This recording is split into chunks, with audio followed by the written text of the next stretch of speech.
Hello, so ito yung reading natin for the sign of Libra, Sun, Rising, Venus, Jupiter, Libra. Take only what resonates. Para sa mga gustong magpa-personal reading, Madam P, yun na po yung aming Facebook page. Feel free to check it out. Pag di mo ma-search, ilagay mo hashtag Madam PTV para mas madali mo siyang i-search. At dyan ka pwede mag-inquire ng personal reading. May mga admin ako na makakapag-assist sa inyo. Let's start. What do we have here for the sign of Libra? Sun, Rising, Venus, Jupiter, Libra. For the sign of Libra.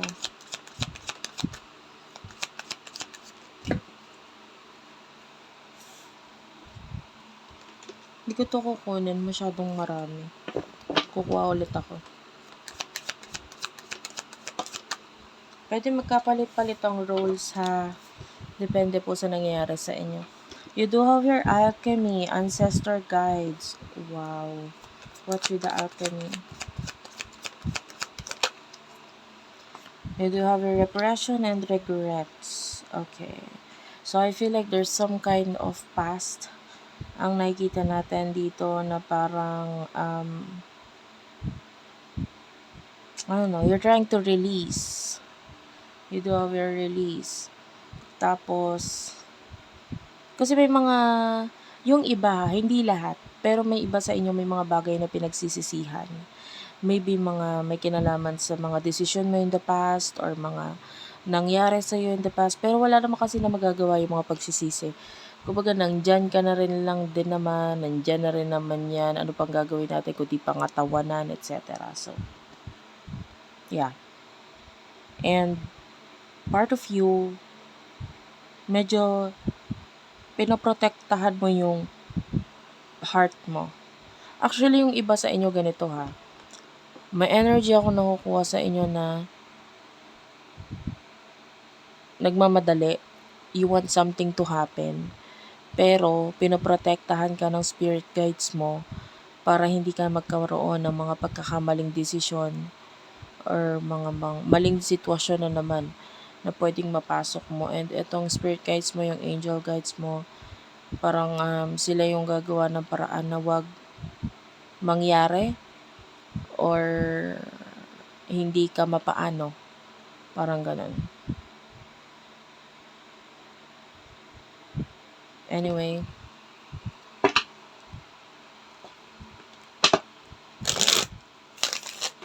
first na nakakonect mo.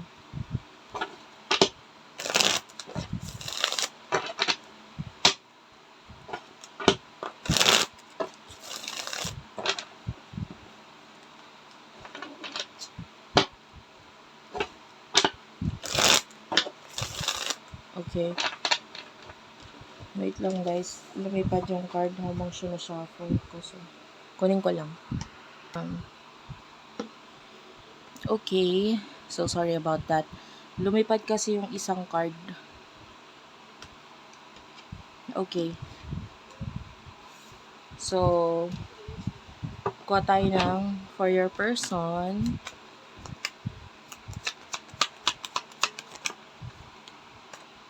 You do have your chemistry at saka limitations.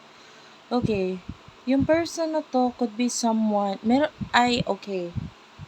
Ano siya, parang siyang nawalan. Like, pwedeng may chemistry or may passion mula dito sa person na to. Kaya lang dahil sa naging limitasyon ninyo, nandun yung, maybe nag-withdraw or umalis ka dito sa connection na to or nawala yung connection ninyo dahil I feel like meron siyang mga kinatakutan kaya hindi nagkatuloy or hindi nagkaroon ng improvement yung connection na ito. Pero feeling niya nawalan siya, nasasaktan siya ngayon, and masyado kasi siyang hindi makaalis sa kanyang comfort zone. Feeling niya ang laki na nawala sa kanya ngayon. And ano yung emotions niyo sa isa't isa? Tell me about the emotions here, spirit guides, angel guides. Spirit guides, angel guides. You do have here guarded and resistance.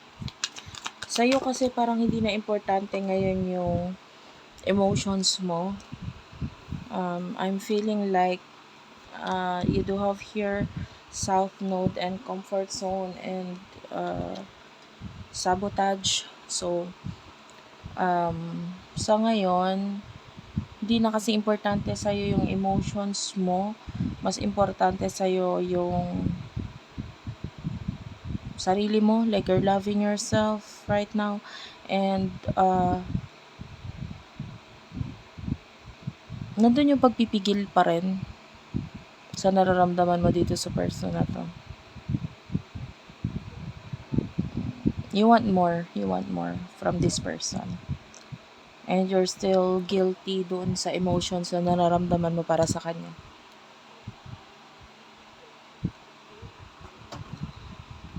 So, ano yung emotion niya for you?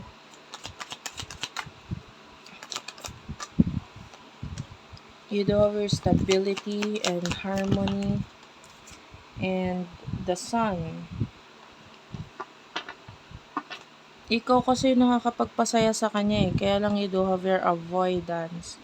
Pinipigilan, nagkakaroon ng pag-avoid or pag-iwas itong person na to regarding sa like pwedeng alam niyang ikaw yung magbibigay ng stability sa kanya, pero mga marami pa siya kasing kailangan ayusin sa sarili niya eh. Parang gusto niya maayos mo na yung mga bagay na yun. And ayaw naman niya na ikaw yung aayos sa kanya. Parang medyo mataas din yung ego niya. Alam niya yung mga kakulangan niya. And gusto niya maayos mo na yung sarili niya, yung mga kakulangan niya, etc. At, minsan yun yung mali. Or, ang tingin niya kasi sa'yo is like, ang taas mo masyado eh. Parang hindi ako pwedeng magpakita or magparamdam sa'yo na ganito ako. Or hindi ako pwedeng magtuloy dito sa connection na ito lang yung kaya kong ipakita or i-provide or i-offer sa'yo. So, parang may hiya tayong nararamdaman dito sa person na to. Pero ikaw yung nagbibigay sa kanya ng empowerment, strength, and happiness.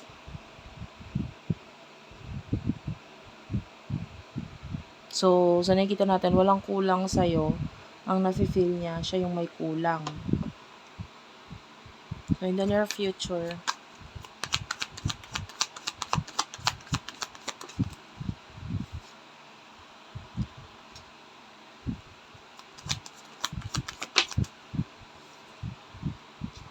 third eye, autumn is here.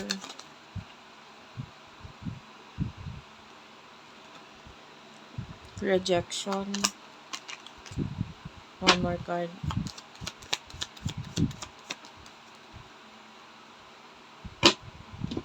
Okay, you do have here Pluto. A lot of transformation sa connection nito. Pwede magkaroon ng pagkakalayo. And naulit ko na kanina, 'di ba? Sabi ko nga this person is feeling lost. Tuloy-tuloy, the more na nagkakaroon ng pagkakalayo or disconnection sa inyo, tuloy-tuloy na nasasaktan yung person na to. And you do have your harvest. So, may mga bagay kang makukuha in the near future and maybe ito something to do sa mga bagay na pinaghirapan mo. Magkakaroon ka ng clarity regarding sa connection ninyong dalawa and kung ano yung mga dapat mong gawin, dapat mong pagfokusan kesa sa person na to. I'm feeling like nandun yung kakulangan na naiisip pa rin itong person na to hanggat hindi niya nakikita yung worth niya at yung value niya, yung halaga niya, pagpapahalaga niya sa sarili niya. I'm feeling like hindi mag-o-okay yung connection na to. Sa point na ito, wala sa'yo yung mali or pagkukulang, but rather na sa kanya at nakikita niya yon, nararamdaman niya yon. And kailangan niya munang harapin yung sarili niya, yung kinakatakutan niya, yung shadow side niya. Dahil hanggat hindi pa siya nag-okay dito, I don't feel like magkakaroon ng pagtutuloy itong connection na ito. Okay, so thank you for watching guys. I love you all and bye-bye.